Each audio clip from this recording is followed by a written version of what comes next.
Assalamualaikum warahmatullahi wabarakatuh. Waalaikumsalam warahmatullahi wabarakatuh. Selamat siang menjelang sore ya. Perkenalkan, nama Bapak Sahrul Kirom Empil. Di sini Bapak mengampu sebagai dosen mata kuliah filsafat ilmu ya. Nah, adapun pada materi ini kita akan membahas tentang salah satunya adalah dasar-dasar filsafat ilmu ya. Nah, di sini ada ya dasar-dasar filsafat ilmu ya.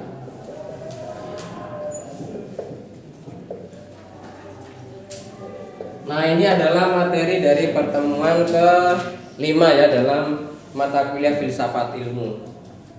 Nah, di dalam dasar-dasar filsafat ilmu itu ada 3 ya. Yang pertama tentang ontologi ya. Nah, ontologi ilmu,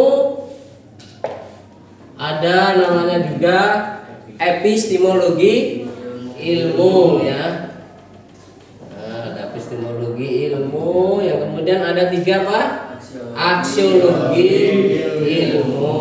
Nah, oke ya.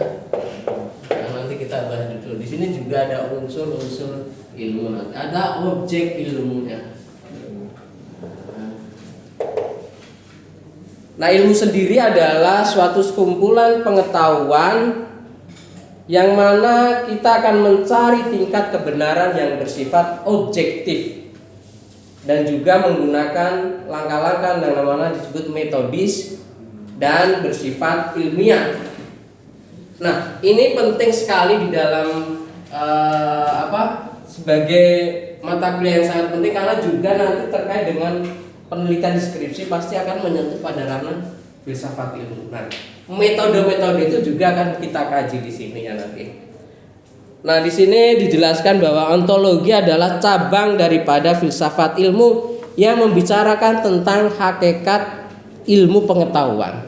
Nah, hakikat ilmu kan banyak ya. Ada ilmu sosial, ilmu politik, ilmu agama. Nah, itu hakikatnya itu apa? Nah, disinilah dikaji tentangnya. Ontologi adalah hakikat ya, hakikat yang ada atau substansi dan juga esensi ya, esensi dari ilmu pengetahuan. Jadi sudah paham ya apa itu pengetahuan, apa itu ilmu. Nah, kalau pengetahuan itu kan misalkan pohon pisang warnanya hijau, benar tidak? Ya, itu kan pengetahuan ya. Tapi untuk menjadi ilmu itu diperlukan namanya sebuah penyelidikan secara ilmiah, sistematis, metodis, nah objektif. Nah, itu kan harus diteliti, misalkan di lab. Kenapa ada orang sakit kanker? Pasti dicek ya darahnya, apanya. Nah, itu disebut jadi bagian daripada ilmu nanti. Nah, misalkan mangga warnanya apa? Hijau ya. Ada yang kuning juga ya? Nah, bagaimana prosesnya bisa menjadi hijau dan kuning itu? Nah, itu diperlukan namanya sebuah namanya ilmu untuk agar bisa menjadi ilmu nanti di situ ya.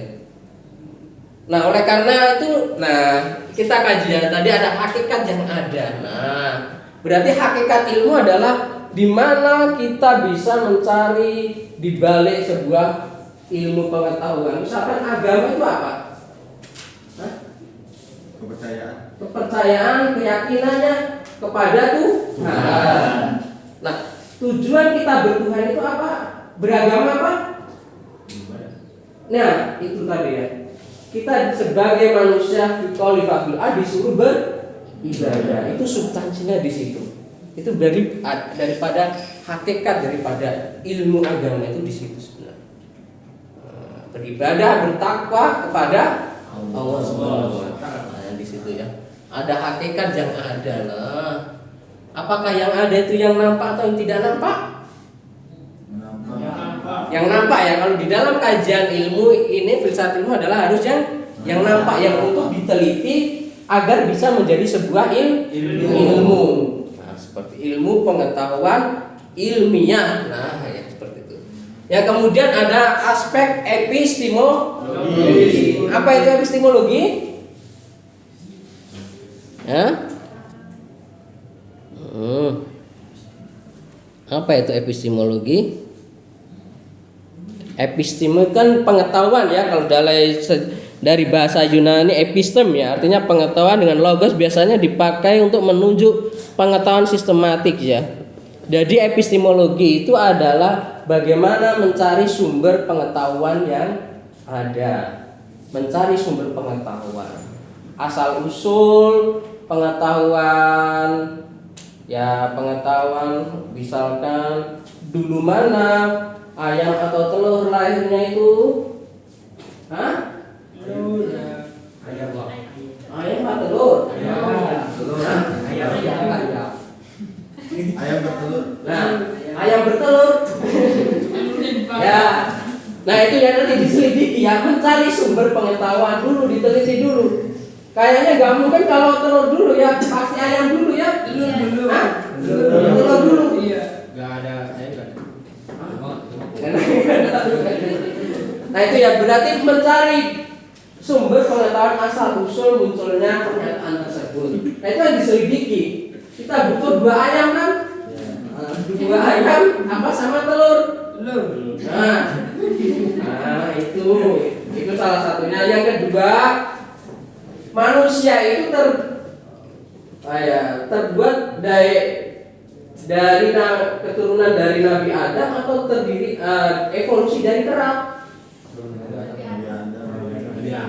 Nabi Adam. Bukannya milik kera semua. Nah, itu dicari ya nanti pengetahuan pernyataan-pernyataan tersebut dengan menggunakan epistemologi. Nah, di dalam epistemologi ini ya sumber pengetahuan ya. Pengetahuan. Ini juga nanti ada metode, ada kebenaran. Nah, ini nanti dipermasalahkan di sini. Apakah benar tidak manusia evolusi dari kera atau manusia dari Nabi Adam? Nah, ini tingkat kebenarannya harus diuji. Di sini ada kebenaran yang bersifat objektif atau bersifat subjektif dah di situ ya. Nah, nanti di sini dilihat ada kebenaran ilmiah ya. Pertama ada kebenaran koherensi, korespondensi dan kebenaran pragmatis. Nanti diuji di situ. Pada siang saat ini ya, suasananya sangat panas sekali ya. Iya. Hah? Betul tidak? Iya. Salah, dingin di sini ada AC-nya. Hah? Kecuali kalau mas-masnya ada di luar sama mbaknya. Nah, itu masuk dalam kebenaran yang bersifat korespondensi. Antara pernyataan dengan fakta itu harus ada. Nah, kalau cuma hanya asumsi tadi di sini berarti itu ada kebenaran apa? Yang diragukan. Ya, itu kebenaran yang bersifat subjektif ya. Nah, ya kalau kebenaran objektif ya kita harus keluar merasakan rasa panasnya dulu ya. Nah, itu harus ada kebenarannya. Nah, itu salah satunya ya, dari ada kebenaran. Macam-macam di sini nanti di metode juga ada ya. Kalau kita juga di skripsi ya, itu harus jelas juga metode apa yang digunakan untuk menafsirkan atau hermeneutik atau metode apa ya. Di sini juga ada. Itu masuk dalam ruang lingkup di dalam dari cabang epistemologi. Nah, jadi epistemologi ilmu adalah mencari sumber pengetahuan. Ilmu itu unsurnya dari apa? Nah, itu ya, misalkan ilmu sosial kan pasti dia akan melihat dari kondisi masyarakat ya, perilaku sosialnya. Nah, itu kenapa bisa kenapa ada konflik? Nah, itu diteliti. Lewat kita harus turun ke lapangan mengamati ya. Nah, itu kan kita tahu bahwa di sumber daripada pengetahuan itu diperoleh dari 2 ya, rasionalisme dan empirisme. Nah, empirisme itu pengalaman, pengamatan panca indera, rasional itu akal juga digunakan untuk mencari sumber pengetahuan. Nah, itu ya. Kemudian ada di sini aksiologi ya. Ya, aksiologi ya. Aksiologi ilmu ya. Aksiologi ilmu itu bagaimana manusia menggunakan ilmunya ya. Jadi di sini ada teori nilai ya. Nilai guna atau manfaat daripada ilmu itu apa? Atau nilai guna ya, manfaat atau terapan nilai guna ya. Misalkan kita mempelajari hadis, itu nilai gunanya untuk apa? Hah? Untuk mengetahui hadis itu mardud atau makbul. Ya, maksudnya itu ya untuk mengetahui hadis itu mardud. Iya, yang sahih atau yang dhaif itu ya. Nah, dibaca lah ya. Nah, yang sahih dan dhaif. Nah, itu ada nilai gunanya ya. Nah, dari situ kan kita punya pijakan bangunan bahwa ternyata dalam setiap cabang ilmu itu harus merepresentasikan daripada tiga hal ini ya. Ada ontologi ilmu, ada epistemologi, sama aksiologi ilmu. Jadi dari kita mempelajari sebuah ilmu harus tahu hakikat ilmu yang akan kita kaji, yang kemudian sumber-sumber pengetahuannya ini nanti digunakan di dalam langkah-langkah mencari ya, merumuskan sebuah keilmuan itu di sini ya. Nah, merumuskan keilmuan. Nah, nanti kan di sini ada muncul banyak ilmu ya, ilmu sosial, ilmu politik ya, ilmu hadis ya. Nah ya, jangan ketinggalan ya ilmu hadis ya. Manggaran nanti ya. Ilmu tafsir Al-Qur'an ya.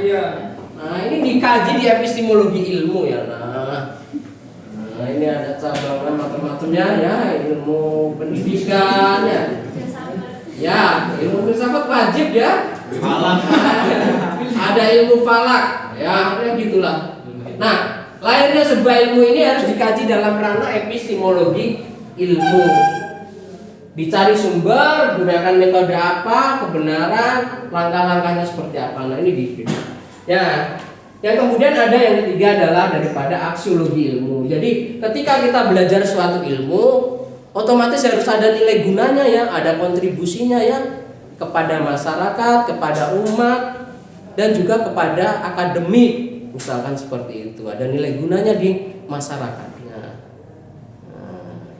Nah itu mungkin salah satu materi daripada dasar-dasar filsafat ilmu ya. Ini sedikit tiga hal cabang daripada dasar-dasar filsafat ilmu yang kita pelajari di pertemuan kelima ya. Oke, saya kira ada pertanyaan. Ada pertanyaan? Silakan, Mangga. Ya, silakan. Dengan Mas siapa namanya? Mas Said. Mas Said, ya, Mangga. Izin bertanya Pak terkait hakikat ilmu. Kan cara meneliti sebuah ilmu itu harus dikaji dulu ya Pak. Untuk mengetahui hakikat ilmu tersebut caranya bagaimana Pak? Misalkan ilmu apa dulu? Nah, kita harus praktekkan. Maksudnya kalau ilmu apa dulu misalkan? Hadis aja. Hah? Hadis. Nah, Masnya semester berapa? 3. Hah? Semester 3, aduh. Nah, ilmu hadis. Nah, aduh. Ini gimana? Ya, ilmu hadis. Nah, Mantap Pak. hadis. Nah, sekarang hadis itu sendiri apa? Coba saya tanya Bapak. Definisi hadis sendiri itu apa? Sesuatu yang disandarkan kepada Rasulullah, baik ucapan, perbuatan, ketetapan dan juga sifat. Segala sesuatu yang disandarkan oleh Nabi. ya? Kepada Nabi. Kepada Nabi. Contohnya apa misalkan? Perkataan, perbuatan, tujuan, Sifatnya, Diam yang diam, akhlak, diam ya. semua yang ada pada Nabi.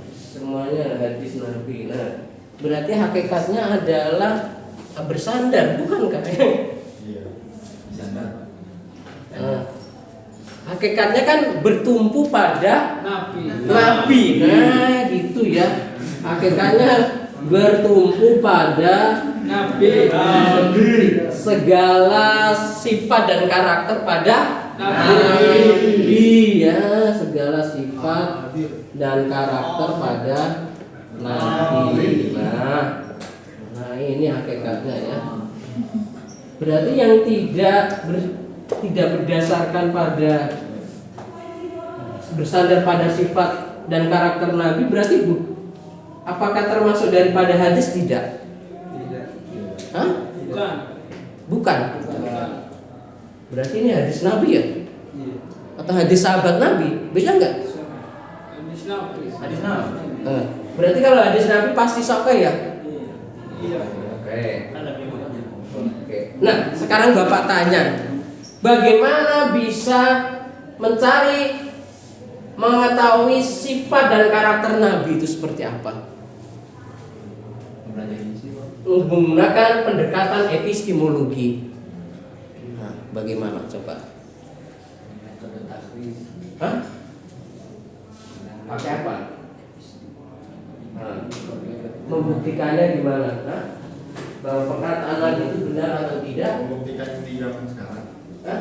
Di zaman sekarang. Ya zaman sekarang. Ya, dengan cara beberapa hadis. Nah, Jadi kita mencari dari periwayatnya. Nanti ada mata rantai sanadnya. Teliti pakai epistemologi. epistemologi ya. Nah, seperti itulah ya. Tapi bagaimana itu mengukur tingkat kebenarannya? Kebenaran objektif atau kebenaran subjektif? Melalui periwayat hadisnya. Jadi nanti dilihat kualitas periwayat itu apakah itu dobit atau itu siko. Jika ada kesalahan namanya ilah itu bisa dikatakan hadis doib. Kalau perawinya itu siko yang artinya terpercaya gitu, nggak pernah berbohong, itu bisa dikatakan hadis yang sahih. Tapi itu akan cenderung pada kebenaran subjektif nantinya ya. Ya tidak.